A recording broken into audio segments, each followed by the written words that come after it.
বর্ষবরণকে আমি একটু সুন্দর ভাষায় বলি, এটা বস্ত্রহরণ অনুষ্ঠান। এটার মধ্যে বস্ত্রহরণ করা হয়।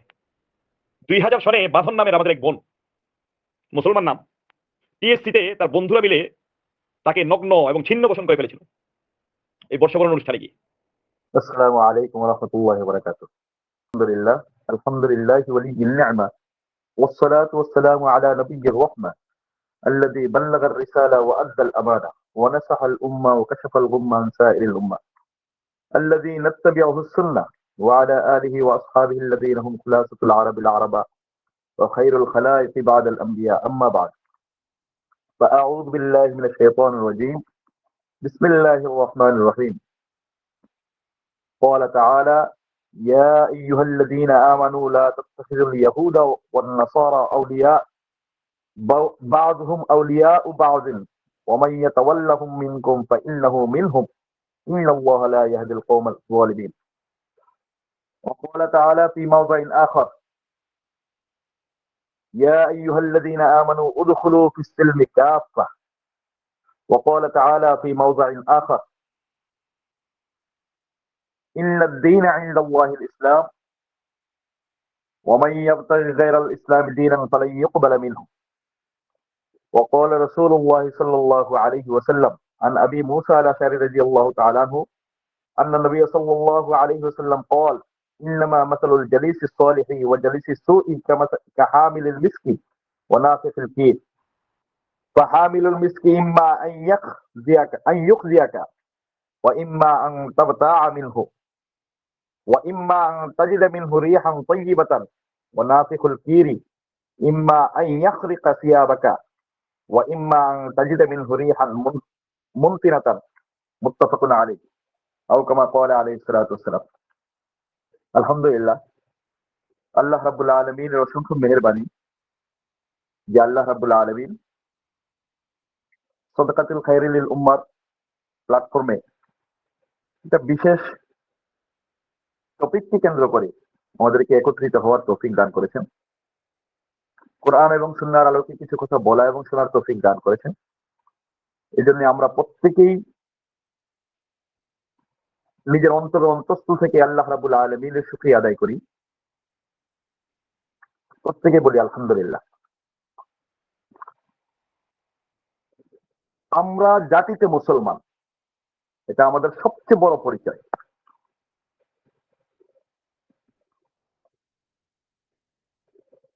আল্লাহ রাব্বুল আলামিন পবিত্র কোরআনে আমাদের এই পরিচিতিটা তুলে ধরেছেন। আল্লাহ ইরশাদ করেন: আউযু বিল্লাহি মিনাশ শাইতানির রাজীম, মিল্লাত আবিকুম ইব্রাহিম হুয়া সাম্মাকুমুল মুসলিমিন।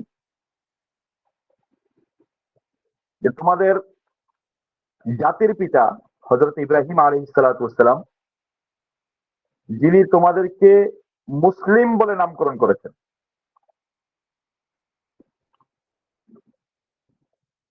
পৃথিবীতে যত ধর্ম আছে সব ধর্মের মৌলিক অবস্থা হলো ইসলাম। বিষয়টা কেমন? আমরা তো জানি যে এছাড়াও আর অনেক ধর্ম আছে, খ্রিস্ট ধর্ম আছে, ইহুদি ধর্ম আছে, হিন্দু ধর্ম আছে, বা আরো অন্যান্য মতবাদ বা অন্যান্য ধর্ম আছে। মৌলিক ধর্ম ইসলাম কিভাবে হয়? সব ধর্মের মৌলিক ধর্ম ইসলাম কিভাবে হয়? এই বিষয়টা বোঝার জন্য আমি একটা উদাহরণ তুলে ধরছি। উদাহরণটা হলো এমন যে ইসলাম একটা ব্র্যান্ড, এর বিপরীতে যা আছে তা হলো কুফর। অর্থাৎ হযরত আদম আলাইহিস সালাতু ওয়াস সালাম থেকে নিয়ে মুহাম্মদুর রাসূলুল্লাহ সাল্লাল্লাহু আলাইহি ওয়াসাল্লাম পর্যন্ত যারা হকের উপর ছিলেন তারা ইসলামের অনুসারী, যারা হকের বিপরীত ছিলেন তারা কুফরের অনুসারী। যেমন হযরত আদম আলাইহিস সালাতু ওয়াস সালামকে যদি আমরা মুসলিম ধরি, তাহলে তার বিপরীতে হলো শয়তান, সে কুফরের অন্তর্ভুক্ত। এরপরে যদি আসি হাবিল এবং কাবিলের সময়ে, তাহলে হাবিল ইসলামের অনুসারী, কাবিল কুফরের অনুসারী। এরপরে যদি আসি হযরত নূহ আলাইহিস সালামের জামানায়, হযরত নূহ আলাইহিস সালাম এবং তার অনুসারী যারা ছিলেন তারা ইসলামের অনুসারী, যারা ঈমান গ্রহণ করে নাই তারা কুফরের অনুসারী। ইব্রাহিম আলাইহিস সালামের জামানায় যদি আসি, তাহলে ইব্রাহিম আলাইহিস সালাম এবং তার সাথে যারা ঈমান গ্রহণ করেছেন তারা ইসলামের অনুসারী। নমরুদ সহ কাফের যারা ছিল তারা কুফরের অনুসারী। এভাবে চলতে চলতে মুহাম্মদুর রাসূলুল্লাহ সাল্লাল্লাহু আলাইহি ওয়াসাল্লাম পর্যন্ত মুহাম্মদুর রাসূলুল্লাহ এবং তার সাহাবায়ে কেরাম তারা ইসলামের অনুসারী। আর আবু জাহেল, আবু লাহাব, উতবা, শাইবা, রবিআ, মুগীরা, ওয়ালিদ ইবনে মুগীরা তারা কুফরের অনুসারী। তাহলে একটা হলো ইসলাম আর একটা হলো কুফর।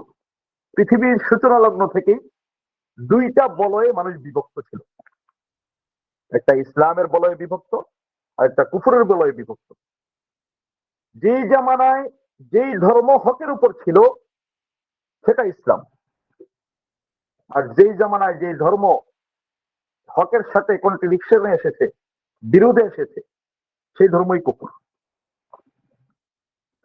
আল্লাহ রাব্বুল আলামিন পবিত্র কোরআনে ইরশাদ করেন, ইন্নাদ দীনা ইনদাল্লাহিল ইসলাম, আল্লাহর নিকট একমাত্র মনোনীত ধর্ম ইসলাম।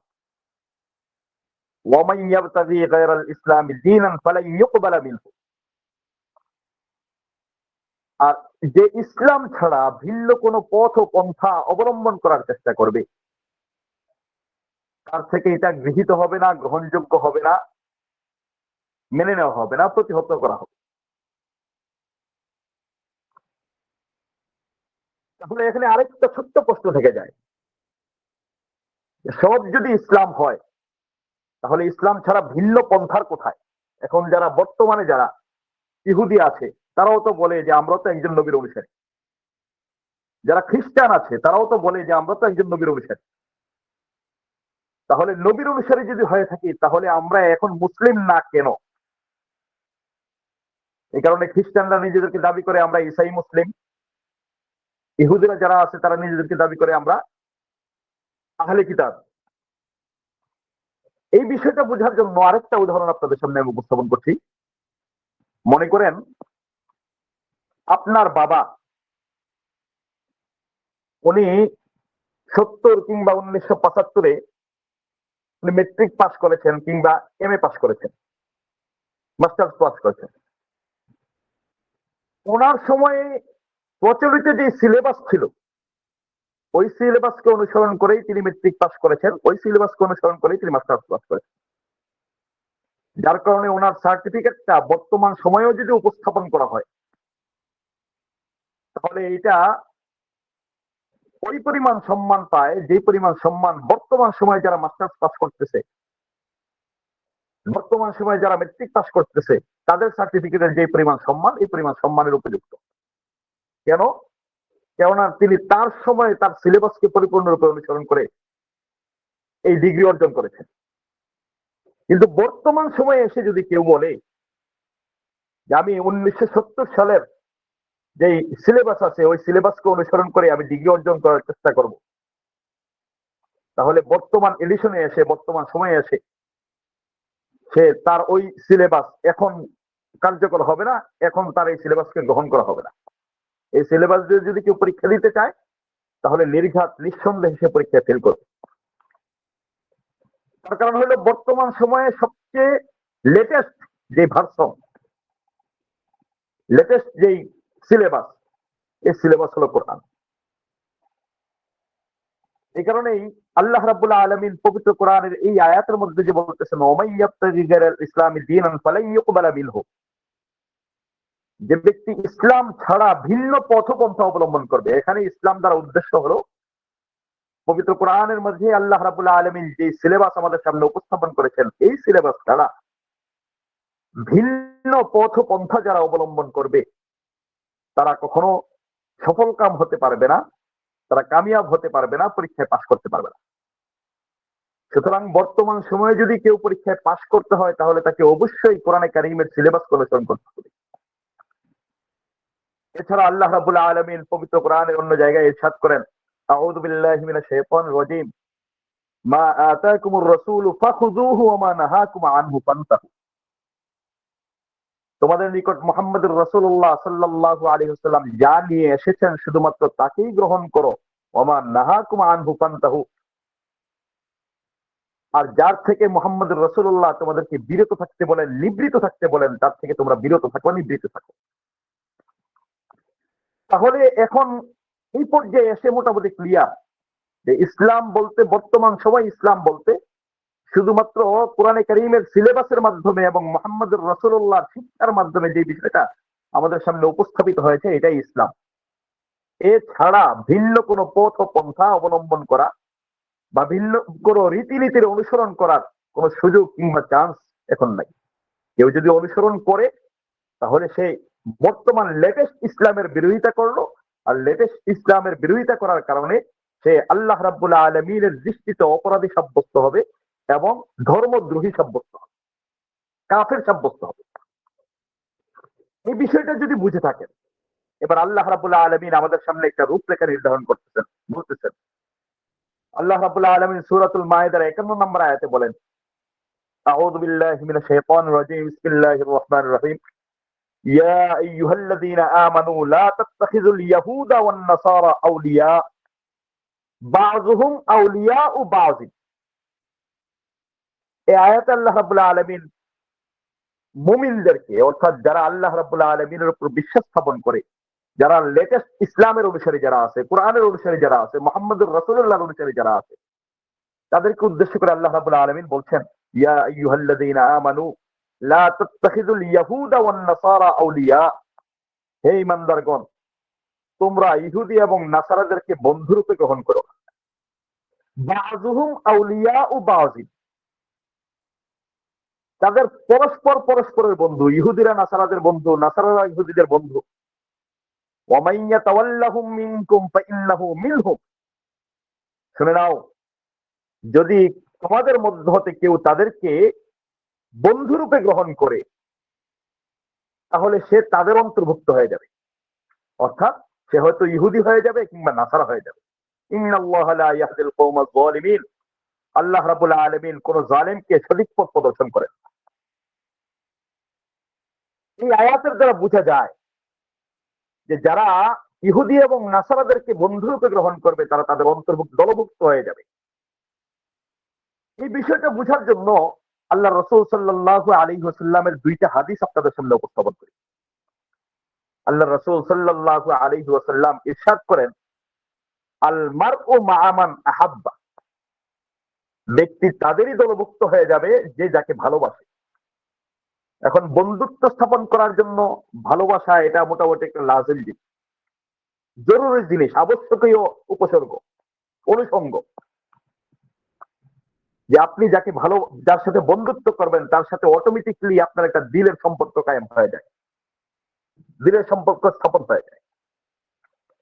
তার পোশাক আশাক আপনার কাছে ভালো লাগতে শুরু করবে, তার কথা বলার স্টাইল আপনার কাছে ভালো লাগতে শুরু করবে, তার চলন বলন আপনার কাছে ভালো লাগতে শুরু করবে। এই কারণে কি হবে?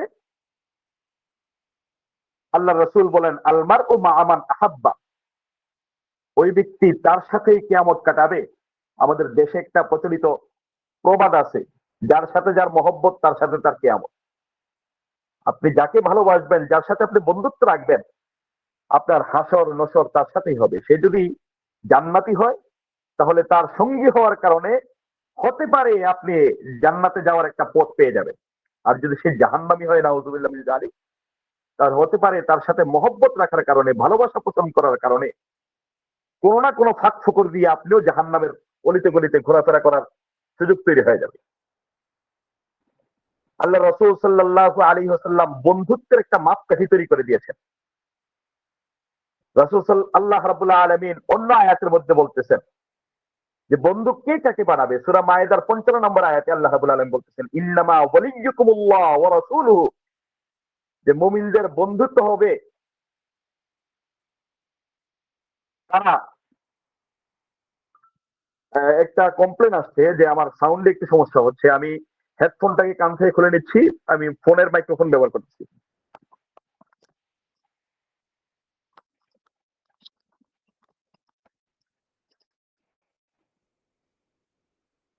এবার সাউন্ডে কোনো সমস্যা হচ্ছে না তো? একজন মানে কনফার্ম করেন। জি জি জি, আলহামদুলিল্লাহ। যে আল্লাহ রাব্বুল আলামিন সূরা মায়েদার 55 নম্বর আয়াতে বলতেছেন, আউযু বিল্লাহি মিনাশ শাইতানির রাজীম, ইন্নামা ওয়ালিয়্যুকুমুল্লাহু ওয়া রাসূলুহু ওয়াল্লাযীনা আমানুল্লাযীনা ইউকিমুনাস সালাতা ওয়া ইউতুনাজ যাকাতা ওয়া হুম রাকিউন। যে মুমিনদের বন্ধু তো হবে কারা? যে আল্লাহ মুমিনদের বন্ধু, ওয়া রাসূলুহু, আল্লাহর রাসূল মুমিনদের বন্ধু, আর মুমিনদের বন্ধু হবে ঈমানদারগণ। তাহলে আল্লাহ রাব্বুল আলামিন ভালো বন্ধু হিসেবে নির্ধারণ করলেন আল্লাহকে, রাসূলকে এবং ঈমানদারগণকে। আর বন্ধু না বানানোর জন্য পরামর্শ দিলেন যে তোমরা বন্ধুত্ব স্থাপন করবে না ইহুদি এবং নাসারাদের সাথে। কেন? সূরা মায়েদার 57 নম্বর আয়াতে আল্লাহ রাব্বুল আলামিন আবারও বলতেছেন, ইয়া আইয়ুহাল্লাযীনা আমানু লা তাত্তাখিযুল্লাযীনা ইত্তাখাযু দীনাকুম হুজুয়া। তোমরা ওই সকল লোকদেরকে তোমাদের বন্ধু বানায়ও না যারা তোমাদের ধর্মকে বিদ্রূপের পাত্র বানায়, ওয়া লাইবাম, এবং খেলতামাশার পাত্র বানায়। কারা?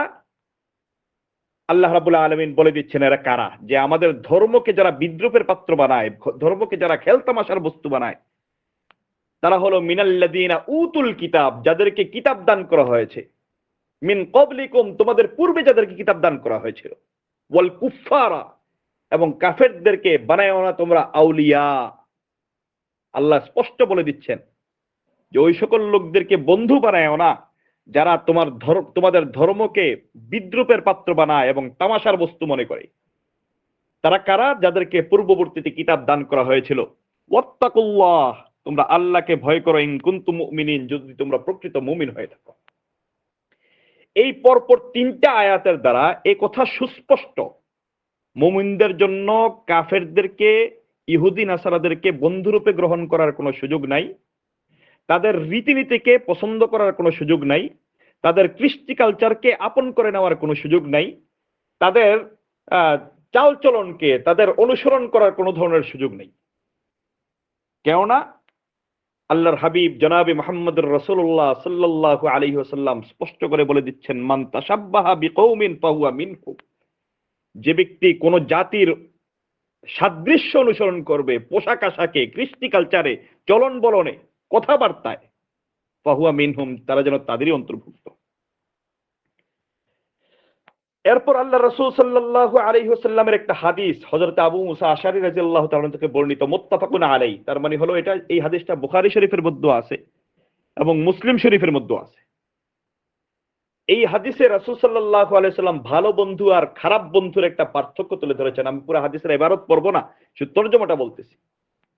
আল্লাহ রাসূল সাল্লাল্লাহু আলাইহি ওয়াসাল্লাম বলেন, ভালো বন্ধু আর খারাপ বন্ধুর দৃষ্টান্ত হলো, ভালো বন্ধু আতর বিক্রেতার মতো, আর খারাপ বন্ধু হলো কামারের মতো।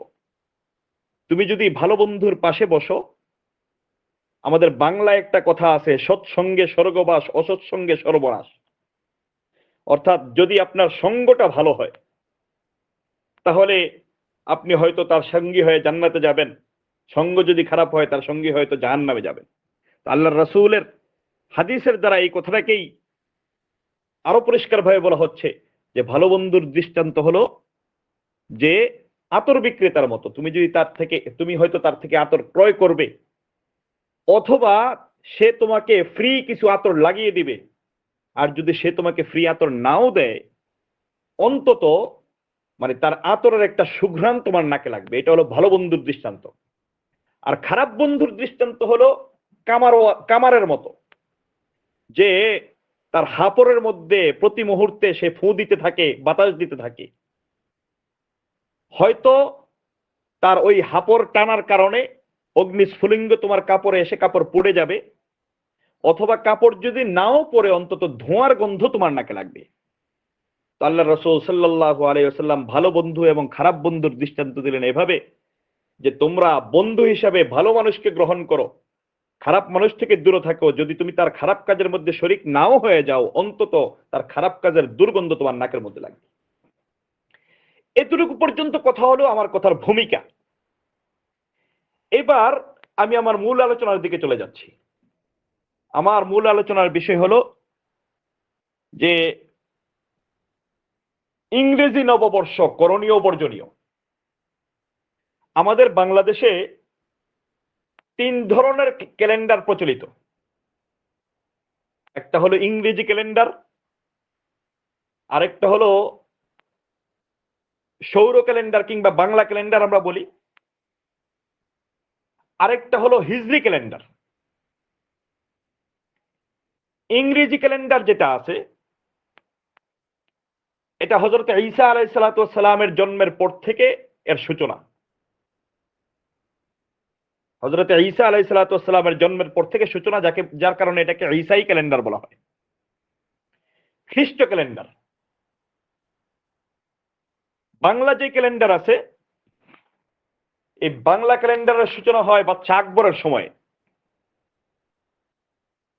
963 হিজরি মোতাবেক 16ই মার্চ 1585 ইংরেজি শাহেনশাহ আকবর উত্তরাধিকার সূত্রে দিল্লির মসনদে সমাসীন হন এবং একটানা 51 বছর রাজত্ব চালান। তার শাসনামলে প্রজা সাধারণের কাছ থেকে খাজনা আদায়ের সুবিধার্থে তারই নির্দেশে আমির ফতেহুল্লাহ সিরাজি বাংলা সনের প্রবর্তন করেন এবং এর শুরু ধরা হয় পহেলা বৈশাখ আর শেষ নির্ধারণ করা হয় চৈত্র মাসের শেষ দিন। তাহলে এটা বাদশাহ আকবরের আমলে এর সূচনা। 3 নাম্বার, আমাদের দেশের মধ্যে যে ক্যালেন্ডারটা প্রচলিত এটা হলো হিজরি ক্যালেন্ডার, যেটাকে আরবি মাস হিসেবে আমরা ধরি।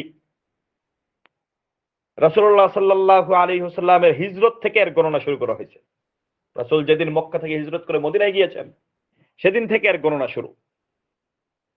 এবং হযরত ওমর ফারুক রাদিয়াল্লাহু তাআলা আনহুর জামানায় 1201 খ্রিস্টাব্দে রাজা দাহিরকে আক্রমণ করার জন্য মুহাম্মদ ইবনে কাসিম রাহমাতুল্লাহি আলাইহি উনি ভারতবর্ষে আসেন। হযরত ওমর 1201 খ্রিস্টাব্দে না, সরি, হযরত ওমর রাদিয়াল্লাহু তাআলা আনহুর জামানায় উনি আসেন। এরপরে 1201 খ্রিস্টাব্দে ইখতিয়ার উদ্দিন মাহমুদ বিন বখতিয়ার খিলজি এদেশে ইসলামের বিজয় নিশানা উড্ডীন করেন।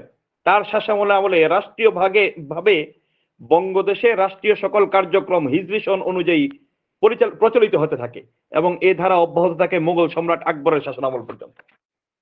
তাহলে এই তিনটা, একটা হলো খ্রিস্টীয় ক্যালেন্ডার, আরেকটা হলো হিজরি ক্যালেন্ডার, আর একটা বাংলা ক্যালেন্ডার। এই 3টা ক্যালেন্ডার বাংলাদেশের মধ্যে প্রচলিত বা বাংলাদেশের সূচনা থেকে নিয়ে এই পর্যন্ত মোটামুটি চলতেছে। বাংলা ক্যালেন্ডার যেটা, এটা বাঙালি জাতির অনেক কিছুর সাথে জড়িত, যেমন নাকি বাংলাদেশের জাতিসত্তার পরিচয় বহন করে। এটা বাংলার মানুষের নিজস্ব সন। বাংলাদেশের গ্রামীণ জীবনের যথেষ্ট গুরুত্ব রয়েছে। গ্রামের মানুষ এখনো তাদের বিয়ে শাদী, লেনদেন, কায় কারবার, আচার অনুষ্ঠানে বাংলা সন তারিখকেই বেশি গুরুত্ব দেয়। বাংলা সনের বৈশাখ জ্যৈষ্ঠ মাসে আমরা আম কাঁঠাল খেয়ে থাকি, পৌষ মাঘ মাসে শীতের পিঠা খাই, অগ্রহায়ণ মাসে আমরা ক্ষেতের ফসল কাটি, চৈত্র মাসে বেল গাছে বেল পাকে, আর ভাদ্র মাসে পাকে তাল। সব মিলিয়ে বাংলা সনটাকে আমরা উপভোগ করি এক ভিন্ন আমেজে। এটা বাংলা সন। আর হিজরি সনের সাথে মুসলমানদের আমলি সম্পর্ক, মুসলমানদের আমলের সম্পর্ক, যেমন হিজরি সনের সাথে রোজার সম্পর্ক, হিজরি সনের সাথে নামাজের সম্পর্ক, হিজরি সনের সাথে হজের সম্পর্ক, হিজরি সনের সাথে শবে বরাত, শবে কদর, এই বিষয়গুলোর সম্পর্ক। এই কারণে হিজরি সন মুখস্থ রাখা, হিজরি সম্পর্কে ধারণা রাখা, এটা প্রত্যেক মুসলমানদের জন্য জরুরি। এটাকে বলা হয় ফরজে কেফায়া। ফরজে কেফায়া মানে হলো মুসলমানদের মধ্যে হতে কেউ একজন যদি করে তাহলে সবার পক্ষ থেকে দায়িত্ব আদায় হয়ে যাবে। প্রত্যেক কমিউনিটির পক্ষ থেকে কেউ একজন যদি আর হিসাব রাখে তাহলে দায়িত্ব আদায় হয়ে যাবে, কিন্তু কমিউনিটির কোনো সদস্য যদি না করে তাহলে সবাই গুনাহগার হবে। এটা হলো হিজরি সন। আর খ্রিস্টীয় সন যেটা আছে, এইটা প্রবর্তন, সূচনা, এই কোর্ট কাছারির সাথে সম্পর্ক। এটার ইসলামের সাথে এটার কোনো মানে সম্পর্কই নাই। ইসলামের সাথে এর কোনো যোগ মানে যোগাযোগই নেই, তাহলে ইংরেজি সনকে আমরা কেন অনুসরণ করি? ইংরেজি সনকে অনুসরণ করি প্রয়োজনের খাতিরে, জরুরতের খাতিরে। আর জরুরত কতটুকু? এটা একটা মূলনীতি আছে, আর জরুরাতু তাতাকাদ্দারু বিকদরি জরুরা। জরুরত ওই পরিমাণে জরুরত থাকে, প্রয়োজন ওই পরিমাণে প্রয়োজন থাকে যেগুলোর দ্বারা যেটুকুর দ্বারা প্রয়োজন পূর্ণ হয়ে যায়। এর বেশি তার সাথে দিলের সম্পর্ক, শরীরের সম্পর্ক, মানসিক সম্পর্ক স্থাপন করা এটা জরুরতের সীমা থেকে অনেক দূরে চলে যায়। তো মুমিন হিসাবে আমাদের তো সম্পর্ক থাকা দরকার ছিল হিজরি সনের সাথে, কিন্তু এই খ্রিস্টীয় যেই সন আছে এটার সাথে আমাদের লাগাও সম্পর্ক কোথা থেকে আসলো? মূলত আমরা যে 31st নাইট পালন করি, এর সর্বপ্রথম সূচনা হলো খ্রিস্টপূর্ব 46 সালে, অর্থাৎ হযরতে ঈসা আলাইহিস সালাম পৃথিবীতে আগমন করার 46 বছর পূর্বে উইলিয়াস সিজার নামে এক ব্যক্তি এর প্রবর্তন ঘটায় রোমে। এবং রোমে তারা এই রজনীতে জানুস দেবতা নামে এক দেবতার পূজা করত। রাত্র 12:01 যখন হয় তখন তারা জানুস দেবতা নামে এক দেবতার পূজা করে, এবং এর নামেই পরবর্তীতে জানুয়ারির নামকরণ করা হয়। জানুস দেবতার ব্যাপারে তাদের আকীদা এবং বিশ্বাস কি? তাদের আকীদা এবং বিশ্বাস হলো জানুস দেবতা দুই মুখী, তার সামনের দিকে একটা মুখ আছে, পিছনের দিকে একটা মুখ আছে। এটার দ্বারা তারা ধারণা করে যে সে সামনের বিষয় সম্পর্কেও জানে, পিছনের বিষয় সম্পর্কেও জানে, অতীত জানে, ভবিষ্যৎও জানে। নাউজুবিল্লাহ মিন যালিক। অথচ আমরা জানি অতীত, বর্তমান, ভবিষ্যৎ সবকিছু সম্পর্কে একমাত্র জানতা হলেন আল্লাহ। এখন প্রশ্ন হলো, হুজুর আমরা তো বর্ষবরণ অনুষ্ঠানে এই আকীদা নিয়ে যাই না। তারা গেলে যেতে পারে, যে প্রবর্তন ঘটাইছে তাদের আকীদা বিশ্বাস হয়তো এটা হতে পারে, কিন্তু আমি তো এই আকীদা এবং বিশ্বাস নিয়ে যাই না। কিন্তু আমি এই যে অনুষ্ঠানটা শুরু করলাম, এই অনুষ্ঠানটা কাদের অনুসরণে শুরু করতেছি? নিঃসন্দেহে যারা ইহুদি এবং যারা খ্রিস্টান তাদের অনুসরণে। কারণ এই বিষয়টা হযরত ঈসা আলাইহিস সালাম দুনিয়াতে আসার আগেই উইলিয়াম সিজার নামে একজন বিধর্মী, একজন ইহুদি, এটা প্রবর্তন সে ঘটাইছে। শুধু ইহুদিই না, সে এক প্রকারের নাস্তিক ছিল, আল্লাহ রাব্বুল আলামিনের অস্তিত্বের উপর বিশ্বাস স্থাপন করতো না। তো আমি এমন ব্যক্তির অনুসরণ করতে যাচ্ছি যে ব্যক্তি একজন নাস্তিক, এমন বিষয়ের অনুসরণ করতে যাচ্ছি যার প্রবর্তন সে ঘটাইছে, যেটা ইসলামের সাথে ন্যূনতম সম্পর্কও নাই। এবার আসেন, আমি যে আয়াত আপনাদের সামনে তেলাওয়াত করেছিলাম, আল্লাহ রাব্বুল আলামিন পবিত্র কোরআনে বলেন, ওয়ামাই ইয়াবতাগি গায়রাল ইসলামি দীনান ফালান ইউকবালা মিনহু। যে ব্যক্তি ইসলাম ছাড়া ভিন্ন কিছুর অনুসরণ করতে যাবে, এটা তার পক্ষ থেকে গৃহীত হবে না। সুতরাং একজন মুসলমান হিসাবে এই রীতি এবং নীতির অনুসরণ করার কোনো সুযোগ আমাদের সামনে নাই। মুহাম্মদুর রাসূলুল্লাহ সাল্লাল্লাহু আলাইহি ওয়াসাল্লাম 63 বছরের জিন্দেগিতে একবারের জন্য মুহাম্মদুর রাসূলুল্লাহ 31st নাইট উদযাপন করেন নাই। এটা তো হলো ধর্মীয় দিক থেকে একটা কথা। এখন 31st নাইটে হয় কি, এই বিষয়গুলো যদি আমরা লক্ষ্য করি, কি হয় 31st নাইটে বর্ষবরণ অনুষ্ঠান উদযাপন করতে গিয়ে? বর্ষবরণকে আমি একটু সুন্দর ভাষায় বলি, এটা বস্ত্রহরণ অনুষ্ঠান। এটার মধ্যে বস্ত্রহরণ করা হয়। 2000 সনে বাঁধন নামের আমাদের এক বোন, মুসলমান নাম, টিএসসিতে তার বন্ধুরা মিলে তাকে নগ্ন এবং ছিন্ন পোষণ করে ফেলেছিল এই বর্ষবরণ অনুষ্ঠানে গিয়ে। বন্ধু বান্ধবের ঢলাঢলি, যত ধরনের অশ্লীল এবং অহেতুক কাজকর্ম আছে এগুলো সব হইতে থাকে। এই বর্ষবরণ অনুষ্ঠানকে কেন্দ্র করে বিভিন্ন মদের বারগুলো তাদের ইভেন্ট ঘোষণা করতে থাকে। বন্ধু বান্ধবরা মিলে বিভিন্ন ব্র্যান্ডের মদ জমা করতে থাকে এবং ফানুস উড়ানোর পরিকল্পনা গ্রহণ করতে থাকে, যেগুলো সবগুলো হয়তো অশ্লীল কিংবা নগ্ন কিংবা শরীয়তে এগুলোর সাথে কোনো ধরনের সম্পর্ক নেই। আর মুমিন যিনি আছেন, মুসলমান যিনি হবেন, তিনি তো কোনো অহেতুক অনর্থক কাজ করতেই পারবে না, করবেই না। কেন মুমিন তার প্রত্যেকটা কাজ ইন্না সলাতি ওয়া নুসুকি ওয়া মাহইয়ায়া ওয়া মামাতি লিল্লাহি রাব্বিল আলামিন, মুমিন তো হবে এমন যে সে বলবে ইন্না সলাতি আমার নামাজ, ওয়া নুসুকি আমার কুরবানি, ওয়া মাহইয়ায়া আমার জীবন, ও মামাতি এবং আমার মৃত্যু লিল্লাহি রাব্বিল আলামিন শুধুমাত্র জগৎসমূহের প্রতিপালক আল্লাহ রাব্বুল আলামিনের জন্যই ওয়াকফ। আমি আল্লাহর নির্দেশনার বাহিরে কিছু করব না, অনর্থক কোনো কাজ করব না। শরাব পানের বিষয়টা আসেন, শরাব পানের ব্যাপারে আল্লাহ রাসূল সাল্লাল্লাহু আলাইহি ওয়াসাল্লাম বলেন আশ-শারিবু লা ইয়াশরিবু ওয়া হুয়া মুমিনুন, যে কোন মুসলমান কোন মুমিন যখন শরাব পান করে তখন তার ঈমান থাকে না, তখন তার ঈমান চলে যায়। ওয়াজ-জানি লা ইয়াজনি ওয়া হুয়া মুমিনুন, কোন ব্যভিচারী যখন ব্যভিচারে লিপ্ত হয় তখন সে মুমিন থাকে না। ওয়াস-সারিকু লা ইয়াসরিকু ওয়া হুয়া মুমিনুন, কোন চোর যখন চুরি করে তখন সে মুমিন থাকে না। তাহলে এই যে বন্ধু বান্ধবের আড্ডায় গিয়ে আমার ভাইয়েরা আমার বোনেরা বেবুজ অবুজ ভাই বোনেরা এই যে জিনা বেবিচারে লিপ্ত হচ্ছে, ওই সময় তো তাদের ঈমান থাকে না আল্লাহ রাসূলের এই ভাষ্য অনুসারে। ওই অবস্থায় যদি আমার আপনার মৃত্যু হয়ে যায়, আজরাইলের সাথে তো আমার চুক্তি হয় নাই যে 31শে ডিসেম্বরে আমার মৃত্যু আসবে না। ওই অবস্থায় যদি আমার মৃত্যু হয়ে যায় তাহলে আমার মৃত্যুটা তো হবে কাফের অবস্থায়, বেঈমান অবস্থায়। আর বেঈমান অবস্থায় যদি কোনো ব্যক্তির মৃত্যু হয় তাহলে তার জান্নাতে যাওয়ার কোনো চান্স কিংবা সুযোগ থাকে না। এছাড়া এই বর্ষবরণ অনুষ্ঠানকে কেন্দ্র করে 31st নাইটকে কেন্দ্র করে আরো কত ধরনের অশ্লীল এবং গর্হিত কাজগুলো হয়। আল্লাহর হাবিব জনাবে মুহাম্মদুর রাসূলুল্লাহ সাল্লাল্লাহু আলাইহি ওয়াসাল্লাম পবিত্র হাদিস শরীফে ইরশাদ করেন আল মুসলিমু মান সালিমাল মুসলিমুনা মিন লিসানিহি ওয়া ইয়াদিহি, যে প্রকৃত মুসলমান তো ওই ব্যক্তি যার হাত এবং জবান থেকে অপর মুসলমান নিরাপদ থাকে। বিধর্মীদের কথা বাদই দিলাম, অপর মুসলমান নিরাপদ থাকে। তাহলে যারা বর্ষবরণ অনুষ্ঠানে গিয়ে ফানুস উড়ায় তাদের হাত এবং জবান থেকে কি অপর মুসলমান নিরাপদ থাকে? এই যে ফানুস উড়াইতে যে প্রতি বছর দুর্ঘটনাগুলো ঘটতেছে, গত বছরও শনি রাখায় আগুন লাগছে।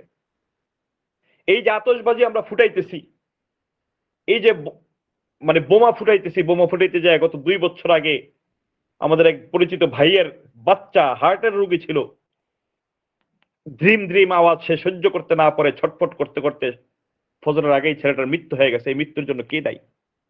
এই যে আগুন লেগে আগুন দুর্ঘটনা ঘটলো, এর জন্য কে দায়ী? বিভিন্ন এই 31st নাইটের পর দিন অর্থাৎ 1 জানুয়ারিতেই বিভিন্ন পত্রিকাতে খবর পাওয়া যায় অমুক দেশের মধ্যে এভাবে বর্ষবরণ অনুষ্ঠান করতে গিয়ে আগুন লেগে এতজন মারা গেছে, এই পরিমাণ ক্ষয়ক্ষতি হয়েছে। এগুলো সবগুলোই শরীয়তের সাথে পরিপূর্ণরূপে সাংঘর্ষিক। আপনি যখন সেখানে যাবেন তখন আপনার ঈমান থাকবে না, এটাই হলো সবচেয়ে বড় ক্ষতি। কাফেরদের সাথে বন্ধুত্ব স্থাপন করার সবচেয়ে বড় ক্ষতিটা হলো ঈমান অত্যন্ত সেনসিটিভ জিনিস, কারণ তার তো ঈমানের কোনো পেরেশানি নাই, তার তো ঈমানই নেই। মুসলমানদের ঈমানের অবস্থাটা হলো যে অনেকটা লাউয়ের মতন। আমি এটা উদাহরণ হিসেবে বলি যে লাউ দায়ের উপর পড়ুক কিংবা দাও লাউয়ের উপর পড়ুক, কাটবে কিন্তু লাউ, দাওয়ের কিন্তু কোনো ক্ষতি হয় না। মুসলমান এবং কাফেরের সম্পর্কের মধ্যে আপনি তার সাথে বন্ধুত্ব করেন কিংবা সে আপনার সাথে বন্ধুত্ব করুক, ক্ষতিগ্রস্ত হবেন আপনি, কারণ আপনি লাউয়ের ভূমিকায় আছেন, সে আছে দায়ের ভূমিকায়। আপনি তার উপর পড়েন কিংবা সে আপনার উপর পড়ুক, ক্ষতি হবে আপনার, আপনার ঈমানটা ক্ষতবিক্ষত হবে, আপনার ঈমানটা চলে যাওয়ার চান্স আছে, সুযোগ আছে। এই কারণে মুসলমান হিসেবে আমার জন্য করণীয় হলো আল্লাহ রাব্বুল আলামিন যাদের রীতিনীতি অনুসরণ করার সুযোগ দিয়েছেন আমরা তাদের রীতিনীতিকেই অনুসরণ করব, আর যাদের রীতিনীতি অনুসরণ করা থেকে আমাদেরকে বেঁচে থাকতে বলেছেন তাদের রীতিনীতি অনুসরণ করা থেকে আমরা বেঁচে থাকবো। এতে গেল বর্ষবরণ অনুষ্ঠান। আরো অনেক ধরনের বিষয় আছে, যেমন বর্ষবরণ অনুষ্ঠান যেদিন হয় এর আগের দিন বিভিন্ন ফার্মেসিগুলো খালি হয়ে যায়, ফার্মেসিগুলোতে কন্ডম খুঁজে পাওয়া যায়, পিল খুঁজে পাওয়া যায় না। এগুলো সবাই খুব মানে তাহাজ্জুদ পড়ার জন্য নিয়ে যায় কন্ডম, তাই তো মনে হয়। যারা ওখানে গিয়ে বর্ষবরণ অনুষ্ঠানে গিয়ে কন্ডম মাথার মধ্যে পেঁচায় তাহাজ্জুদ নামাজ পড়ে, কারণ টুপির অভাব তো, এগুলো টুপি হিসেবে ব্যবহার করে। তো এই অনুষ্ঠানগুলোর মধ্যে ভালো কিছু হয় না, অশ্লীলতা বেলেল্লাপনা বেহায়াপনা তো আছেই। দ্বিতীয় কথা হলো এই অনুসরণ কার করছি? এই কাজগুলোর দ্বারা অনুসরণ করতেছি ইহুদিদের, মনে করতেছি যে এগুলোর দ্বারা আমি মডার্ন হয়ে গেলাম, এগুলোর দ্বারা আমার জাত কিছুটা উপরে উঠলো, আমরা জাতি উঠে গেলাম। অথচ আল্লাহ রাব্বুল আলামিন পবিত্র কোরআনের মধ্যে ইরশাদ করেন, ওয়ালান তারদা আনকাল ইয়াহুদ ওয়ালান নাসারা হাত্তা তাত্তাবিআ মিল্লাতাহুম, যে আপনি জাতে ওঠার জন্য তাদেরকে তাদের রীতিনীতির যতই অনুসরণ করেন না কেন, তারা আপনার উপর সন্তুষ্ট হবে না যতক্ষণ পর্যন্ত আপনি সরাসরি ইহুদি না হয়ে গেছেন, যতক্ষণ পর্যন্ত আপনি সরাসরি খ্রিস্টান না হয়ে গেছেন, ততক্ষণ পর্যন্ত তারা আপনার উপর সন্তুষ্ট হবে না। আর কেন আপনি তার অনুসরণ করবেন? অনুসরণ কেন করবেন? পৃথিবীর সূচনা লগ্ন থেকে নিয়ে আজ পর্যন্ত আপনি পৃথিবীর ইতিহাস খোঁজেন, আল্লাহ রাব্বুল আলামিন যেখানে স্পষ্ট করে বলে দিচ্ছেন যে ইহুদিরা তোমাদের দুশমন। কেমন দুশমন?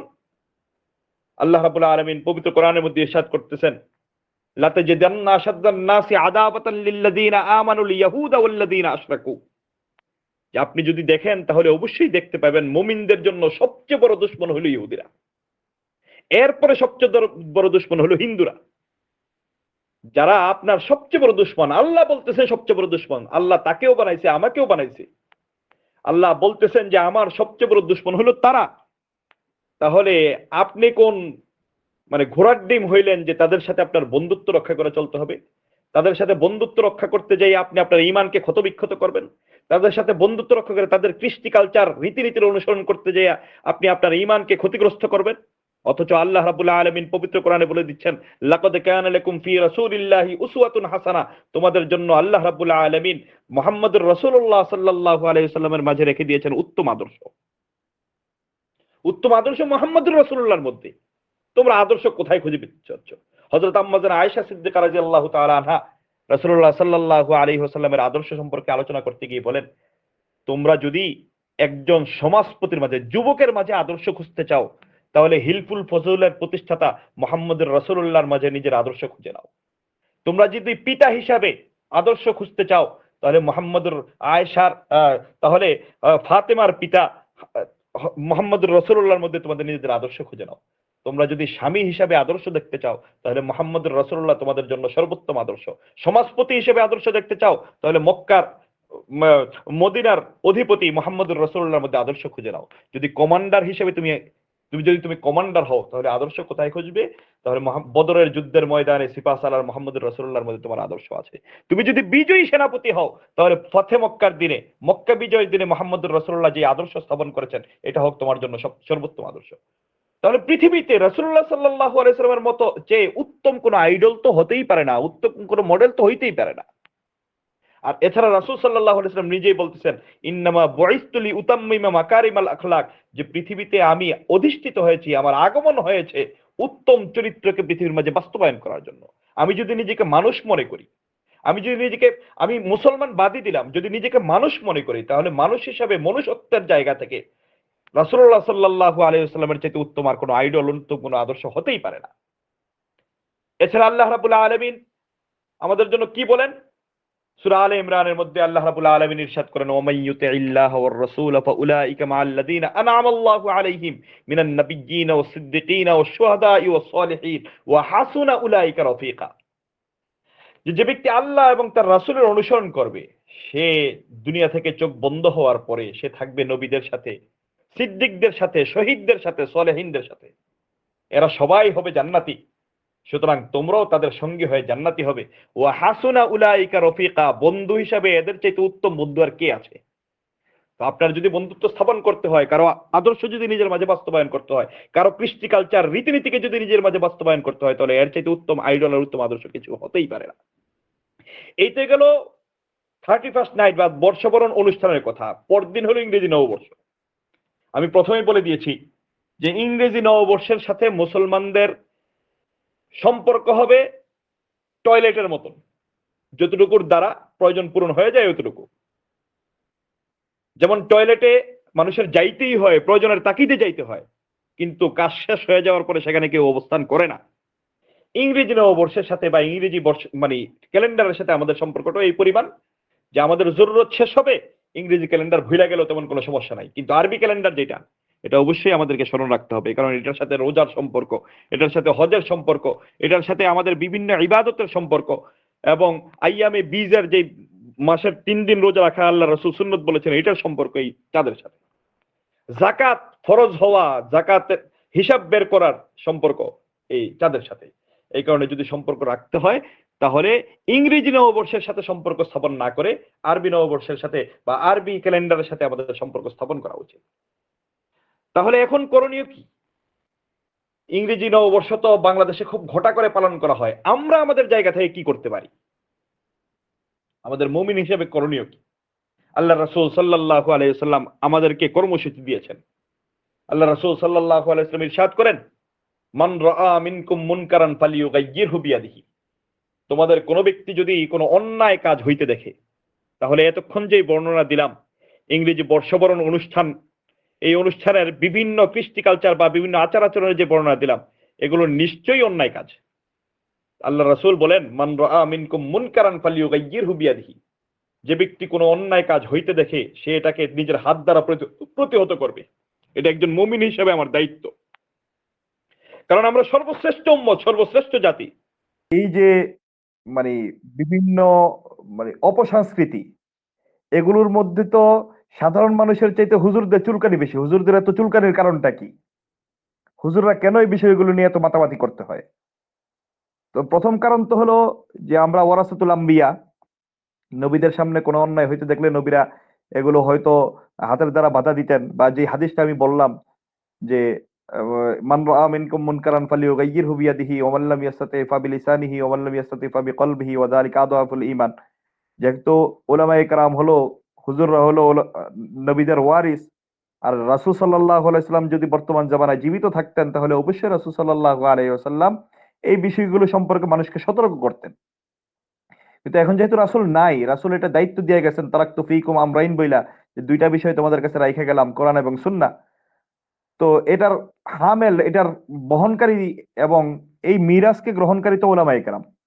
এক তো উলামায়ে কেরাম নবীগণের ওয়ারিস হিসেবে তাদের উপর দায়িত্ব বর্তায় যে উম্মতকে সব বিষয়ে সতর্ক করা।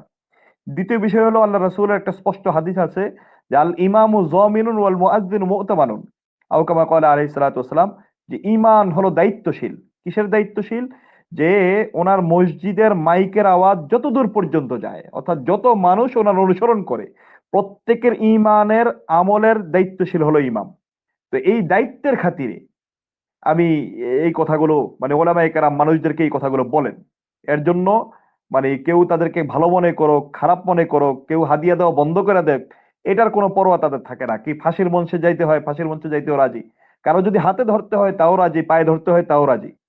পরে আমি মুসল্লিদের উদ্দেশ্যে বললাম যে আপনারা যদি বলেন, যে আপনারা প্রত্যেকেই যদি বলেন যে হুজুর আপনি যদি আমার পায়ে ধরেন তাহলে আমি এই জিনিস থেকে বিরত থাকবো, তাহলে আমি মিম্বর থেকে নাইমে আপনার পায়ে ধরতে রাজি আছি।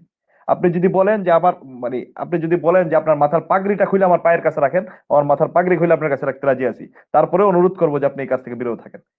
আমার কাছে চমৎকার একটা মেসেজ আসছে যে একজন গোয়েন্দা কর্মকর্তা আমাদের এখানে লিসেনার হিসেবে শুনতেছেন।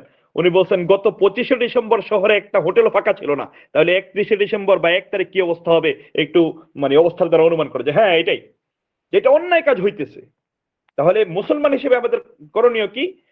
যে আল্লাহ রাব্বুল আলামিন আমাদের ব্যাপারে বলেন, কুনতুম খায়রা উম্মাতিন উখরিজাত লিন-নাসি তা'মুরুনা বিল মা'রুফ ওয়া তানহাউনা আনিল মুনকার। যে তোমরা সর্বশ্রেষ্ঠ জাতি, তোমাদেরকে বের করা হয়েছে মানুষের কল্যাণার্থে। মানুষকে যদি অপরাধ থেকে বাঁচানো হয়, অপরাধ থেকে ফিরানো হয়, তাহলে এটাও তার কল্যাণ। কিভাবে কল্যাণ? কারণ এটার দ্বারা তাদেরকে জাহান্নামের আগুন থেকে বাঁচানো হয়। আল্লাহ রাসূল সাল্লাল্লাহু আলাইহি ওয়াসাল্লাম বলেন, মান রাআ মিনকুম মুনকারান ফালিয়ুগাইয়িরহু বিয়াদিহি, যদি কোনো অন্যায় হইতে দেখো তোমরা হাত দ্বারা প্রতিহত করো। ওয়া মান লাম ইয়াস্তাতি ফাবিলিসানিহি, কেউ যদি হাত দ্বারা প্রতিহত করতে না পারো তাহলে অন্তত জবান দ্বারা এটার বিরোধিতা করো, তার প্রতিবাদ করো। ওয়া মান লাম ইয়াস্তাতি ফাবিকলবিহি, যদি মুখেও প্রতিবাদ করার মতো সাহস বা হিম্মত তুমি জুটাইতে না পারো, তাহলে মনে মনে এই খারাপ কাজটাকে পরিবর্তনের জন্য পরিকল্পনা গ্রহণ করো। আসেন, এই হাদিসের মধ্যে আল্লাহ রাসূল সাল্লাল্লাহু আলাইহি ওয়াসাল্লাম আমাদেরকে কর্মসূচি দিয়ে দিয়েছেন। যতক্ষণ পর্যন্ত তো আমরা বুঝলাম যে বর্ষবরণ অনুষ্ঠান একটা শয়তানের পক্ষ থেকে বড় একটা ধোঁকা, এবং এর মধ্যে যত ধরনের অশ্লীল কাজ হইতেছে, মুনকারাত কাজ হইতেছে, নিষিদ্ধ কাজগুলো হইতেছে, আমি মুমিন হিসেবে, মুসলমান হিসেবে আমার করণীয় কি? প্রথম করণীয় হইল আমার সাধ্যের ভিতরে যারা আছে, অর্থাৎ আমার ভাই, ছোট ভাই, আমার বোন, আমার বিবি, আমার মা, আমার পরিবারস্থ লোক যারা আছে, যারা আমার কথা শোনে, তাদেরকে তো অন্তত হাত দিয়ে ঠেকাইতে পারবো। তার কারণ হলো আমি জিম্মাদার, আমি দায়িত্বশীল। আল্লাহ রাসূল সাল্লাল্লাহু আলাইহি ওয়াসাল্লাম হাদিস শরীফে বলেন, আলা কুল্লুকুম রাইন ওয়া কুল্লুকুম মাসউলুন আন রাইয়াতিহি, যে জেনে রাখো তোমরা প্রত্যেকেই দায়িত্বশীল। পিতা তার সন্তানের ব্যাপারে দায়িত্বশীল, বড় ভাই তার ছোট ভাইয়ের ব্যাপারে দায়িত্বশীল, বড় ভাই তার বোনের ব্যাপারে দায়িত্বশীল, সন্তান তার মায়ের ব্যাপারে দায়িত্বশীল, স্বামী তার বিবির ব্যাপারে দায়িত্বশীল, সমাজপতি তার অধীনস্থ যে সকল প্রজারা আছে তাদের ব্যাপারে দায়িত্বশীল, রাষ্ট্রের প্রধান যিনি আছেন তিনি তার প্রজাদের ব্যাপারে দায়িত্বশীল। আলা কুল্লুকুম রাইন ওয়া কুল্লুকুম মাসউলুন আন রাইয়াতিহি, তোমরা প্রত্যেকেই তোমাদের দায়িত্বের ব্যাপারে আল্লাহ রাব্বুল আলামিনের কাছে জিজ্ঞাসিত হবে যে তুমি তোমার অধীনস্থ যারা আছে তাদেরকে অন্যায় কাজ থেকে বিরত রেখেছিলে কিনা। এখন সমাজ পরিবারের দায়িত্বশীল হিসেবে আমি আমার সন্তানকে ঠেকায় রাখবো, আমি আমার ভাইকে ফিরাবো, আমি আমার বোনকে বুঝাবো। যাদের উপর আমার কর্তৃত্ব নাই তাদের কাছে অন্তত মুখে তো বলতে পারবো যে ভাই কাজটা অনেক অন্যায়। আমাদের মসজিদের ইমাম সাহেব হুজুর আমাদেরকে বুঝাইছেন অন্যায়। যে আমি একটা অনলাইন সেমিনার করছি, ওইটার মধ্যে আলেম বলছেন, মাওলানা সাহেব বলছেন এটা অন্যায়, যেটা তোমরা করতে যাইতেছো অত্যন্ত গর্হিত কাজ, এটার দ্বারা ইমানের ক্ষতি হবে।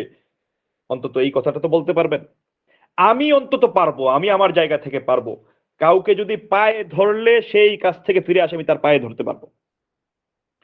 এখন মুমিন হিসাবে, মুসলমান হিসেবে, আল্লাহ রাসূল সাল্লাল্লাহু আলাইহি ওয়াসাল্লামের উম্মত হিসাবে আপনি আপনার জায়গা থেকে এই কাজটা করার জন্য প্রস্তুত হন।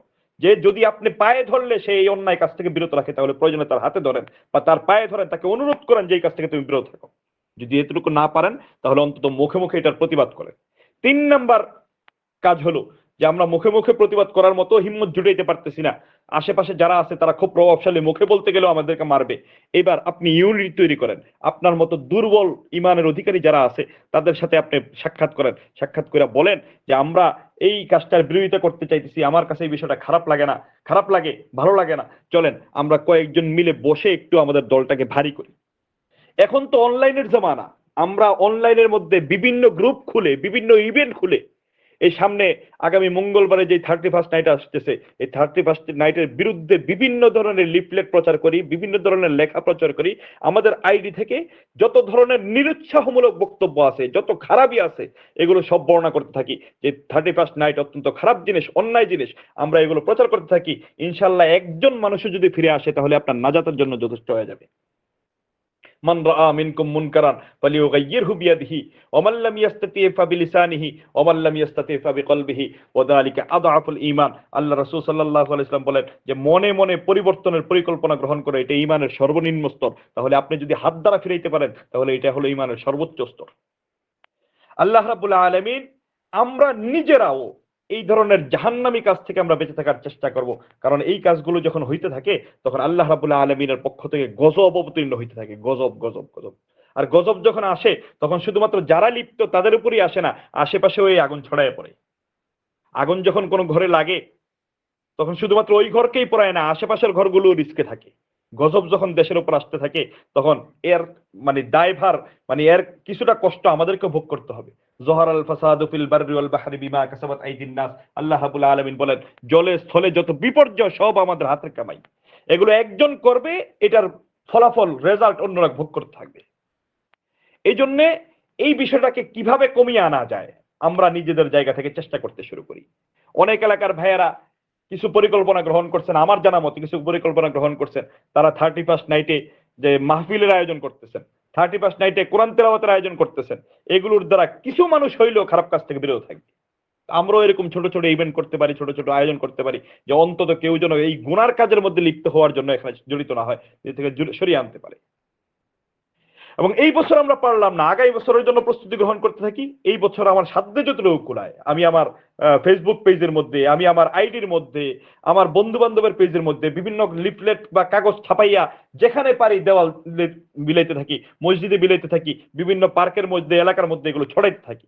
যদি একজন মানুষও আপনার এই লিফলেট দেখে, আপনার পোস্ট দেখে, আপনার কথা শুনে ফিরে আসে তাহলে আপনার নাজাতের জন্য আপনি একাই যথেষ্ট হয়ে যাবেন, আপনার এই কাজটাই যথেষ্ট হয়ে যাবে। কারণ আল্লাহ রাব্বুল আলামিন মানুষকে ক্ষমা করে দেওয়ার জন্য খুব বেশি আমলের প্রয়োজন হয় না, দুই একটা আমলই যথেষ্ট। আল্লাহ রাব্বুল আলামিন আমাদের সবাইকে এই বর্ষবরণ অনুষ্ঠানের এবং ইংরেজি নববর্ষের যে সকল খারাপিগুলো আছে এই খারাপিগুলো থেকে বেঁচে থাকার তৌফিক দান করেন এবং এই খারাপ জিনিসটাকে পরিবর্তন করে ভালো কিছু জাতির সামনে উপস্থাপন করার তৌফিক দান করেন। শুকরিয়া সবাইকে, অত্যন্ত মনোযোগ সহকারে আলহামদুলিল্লাহ শুরু থেকেই শেষ পর্যন্ত প্রায় আমাদের অডিয়েন্সের মধ্যে তেমন একটা ওঠানামা ছিল না।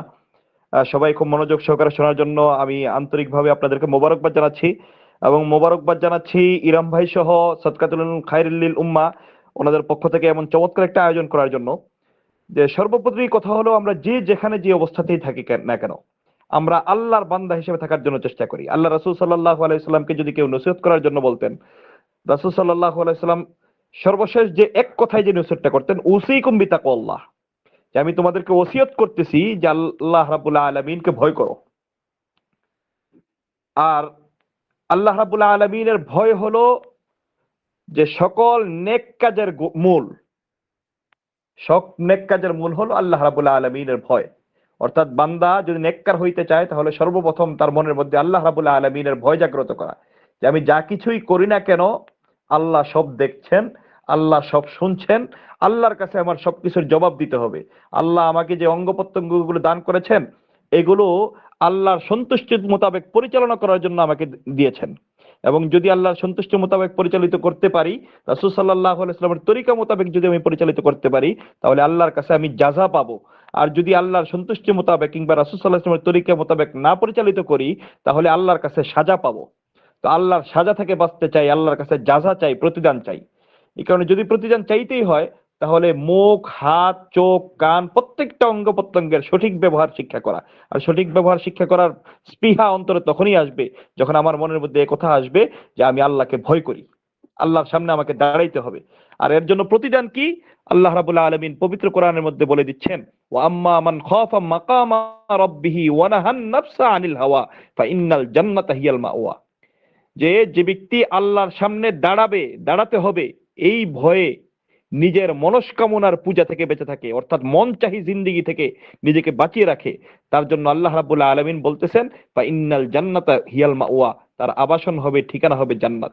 সূরা রহমানের মধ্যে আল্লাহ রাব্বুল আলামিন বলেন, ফা আম্মা মান খাফা মাকামা রাব্বিহি জান্নাতান, যে ব্যক্তি আল্লাহর সামনে দাঁড়াইতে হবে এই ভয় অন্তরের মধ্যে লালন করে, আল্লাহ তাকে দুইটা জান্নাত দান করবেন। এবং জান্নাতের সিফত কি, পরের অংশের মধ্যে আল্লাহ রাব্বুল আলামিন গুণ কি হবে আল্লাহ বর্ণনা করে দিয়েছেন, মুদহাম্মাতান, যে এগুলো অত্যন্ত ঘন কালো সন্নিবিষ্ট হবে, এবং এগুলোর মধ্যে দুইটা ঝর্ণা থাকবে, দুই ধরনের পুরস্কার থাকবে, সবকিছু ডাবল ডাবল ডাবল ডাবল থাকবে। তাহলে সবকিছুর মূল হলো আল্লাহর ভীতি, আল্লাহর তাকওয়া। আল্লাহ রাব্বুল আলামিন আমাদের সবাইকে তাকওয়া দান করেন এবং তাকওয়ার উপর চলার তৌফিক দান করেন। জায়েজ কাজ তো অনেকেই করে, আমরা না হয় জায়েজ বাদ দিয়ে শুধুমাত্র তাকওয়ার উপর চলার চেষ্টা করলাম। আল্লাহ রাব্বুল আলামিন আমাদেরকে তাকওয়া মোতাবেক চলা, তাকওয়া ভিত্তিক জিন্দেগি গঠন করার তৌফিক দান করেন। এই বলে আমি আমার আলোচনা শেষ করছি। আল্লাহ রাব্বুল আলামিন যত ভালো কথাগুলো বললাম, ফামিন্নি ফামিনাল্লাহ, যত ভালো কথাগুলো বললাম এগুলো আল্লাহর পক্ষ থেকে এবং আল্লাহর রাসূলের পক্ষ থেকে। যদি মন্দ কিছু বলে থাকি, অন্যায় বা ভুল কিছু বলে থাকি, এগুলো আমার পক্ষ থেকে আর শয়তানের পক্ষ থেকে। আল্লাহ ভালো কথাগুলো আমাদের দিলের মধ্যে বসায় দেন, আর খারাপ কথাগুলো, ভুল কথাগুলো আমাদের দিল থেকে সরায় দেন, এবং ভালো কথাগুলোর উপর আমল করার তৌফিক দান করেন। আমি আলোচনা এখানেই শেষ করছি। আসসালামু আলাইকুম ওয়া রাহমাতুল্লাহি ওয়া বারাকাতুহু। সবাই ভালো থাকবেন, সুস্থ থাকবেন। আল্লাহ রাব্বুল আলামিন আমাদের সবাইকে রাসূলের তরিকা মোতাবেক চলার তৌফিক দান করেন।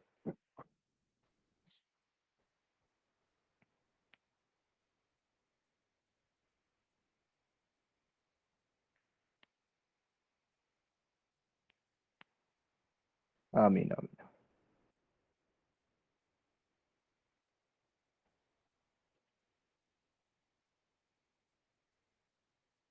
ফি আমানিল্লাহ হিফজি। অবশ্যই আল্লাহ রাব্বুল আলামিনের কাছে দোয়া করে আল্লাহ সাদাকাতুল খায়রুল লিল উম্মাহকে এগিয়ে যাওয়ার তৌফিক দান করেন। এছাড়া মানুষের মাঝে মানুষকে দিনের উপর ওঠানোর জন্য যত কার্যক্রম, যত মানে প্রোগ্রাম গ্রহণ করা হয়, আল্লাহ সবগুলোর মধ্যে ইখলাস দান করেন। আমরা আমাদের উপস্থিত যারা আছেন, তারা ইলমু দাওয়া ইনস্টিটিউটের পক্ষ থেকে আমাদের প্রতি বুধবারে প্রশ্নোত্তর সেশনের আয়োজন করা হয়। আমরা ওখানে অংশগ্রহণ করার জন্য চেষ্টা করবো। আপনাদের সবাইকে আমার পক্ষ থেকে দাওয়াত দিচ্ছি, এবং ইলমু দাওয়া ইনস্টিটিউটের পক্ষ থেকে সবাইকে দাওয়াত দিচ্ছি। আল্লাহ রাব্বুল আলামিন আমাদের সবাইকে ভালো রাখেন, সুস্থ রাখেন, রাসূলের তরিকা মোতাবেক জিন্দেগি গঠন করার তৌফিক দান করেন, তাকওয়ার উপর চলার তৌফিক দান করেন। আসসালামু আলাইকুম ওয়া রাহমাতুল্লাহি ওয়া বারাকাতুহু। সুবহানাল্লাহি ওয়া বিহামদিহি, সুবহানাকাল্লাহুম্মা ওয়া বিহামদিকা, আস্তাগফিরুকা ওয়া আতুবু ইলাইহি।